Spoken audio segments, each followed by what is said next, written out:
Hari ini Dewan Perwakilan Rakyat menggelar rapat paripurna. Fraksi-fraksi di DPR akan menyampaikan tanggapan pada kerangka ekonomi makro dan pokok-pokok kebijakan fiskal serta 4 revisi undang-undang usulan Badan Legislasi DPR. Rapat paripurna dipimpin Wakil Ketua DPR Zufmi Dasko dan dihadiri 125 anggota DPR. Menteri Keuangan Sri Mulyani turut hadir untuk mendengarkan pandangan fraksi atas kerangka ekonomi makro dan pokok-pokok kebijakan fiskal RAPBN tahun anggaran 2025. Selain Sri Mulyani, turut hadir Menteri Perencanaan Pembangunan Nasional, Kepala Bappenas Suharto Monoarfa. RAPBN 2025 disiapkan dalam masa transisi dan akan dilaksanakan di bawah pemerintahan Presiden terpilih Prabowo Subianto. Rapat paripurna juga akan membahas tentang revisi Undang-Undang Kementerian. Informasi selengkapnya saudara akan kita tanyakan langsung kepada jurnalis Kompas TV Renata Panggolo di Gedung DPR MPR Senayan Jakarta. Selamat siang Renata, apa saja yang menjadi agenda pembahasan dalam sidang paripurna DPR hari ini Renata?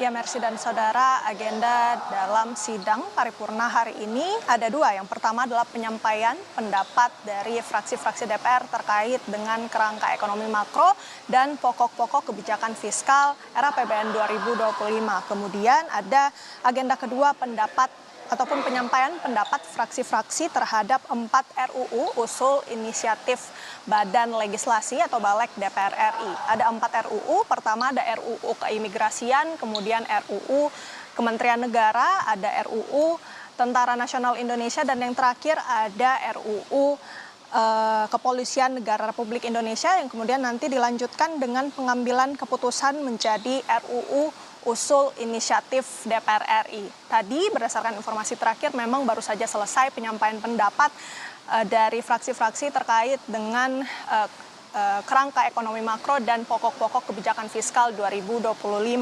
Tadi turut dihadiri oleh Sri Mulyani selaku Menteri Keuangan. Ada sejumlah hal yang bisa kita garis bawahi atau kita catat tadi dari penyampaian yang sudah dilakukan oleh fraksi-fraksi DPR RI.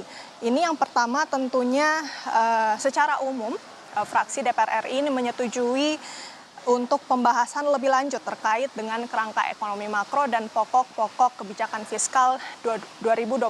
Kemudian juga beberapa fraksi ini mengapresiasi kinerja dari pemerintah yang sudah mendiskusikan gitu atau membuat RAPBN 2025, dan juga tadi ada yang unik sempat berterima kasih juga sudah mengakomodasi beberapa fraksi ini, kemudian berterima kasih karena sudah mengakomodasi sejumlah program-program yang nantinya akan dijalankan oleh pemerintahan selanjutnya Presiden Wakil Presiden terpilih Prabowo Subianto dan juga Gibran Rakabuming Raka, khususnya program makan siang gratis atau makan bergizi gratis. Namun tadi memang ada sejumlah catatan juga yang menarik untuk dibahas. Ini yang pertama terkait dengan anggaran pendidikan yang seharusnya 20% dari APBN, karena tentu yang kita tahu juga dengan semakin tajamnya juga isu UKT ini, tentu pihak anggota DPR RI ini kemudian menggarisbawahi terkait dengan anggaran pendidikan untuk tahun 2025 nanti.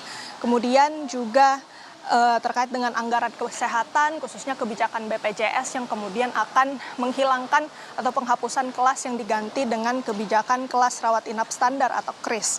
Kemudian juga tentu untuk menjaga inflasi, khususnya terkait dengan volatile food, bagaimana kemudian ini bahan pangan yang seringkali menyebabkan inflasi, diminta agar supaya nanti bisa menjaga kelangkaan. Dan kemudian yang keempat terkait dengan target-target seperti pertumbuhan ekonomi, kemudian laju inflasi, dan juga terkait dengan nilai tukar ini masih dirasa ataupun masih bisa dimaklumi oleh para anggota DPR RI karena mengingat lagi kondisi geopolitik dan juga kondisi perekonomian global yang diperkirakan masih tumbuh stagnan di tahun-tahun berikutnya. Jadi masih ada beberapa agenda lagi, Mercy dan juga saudara.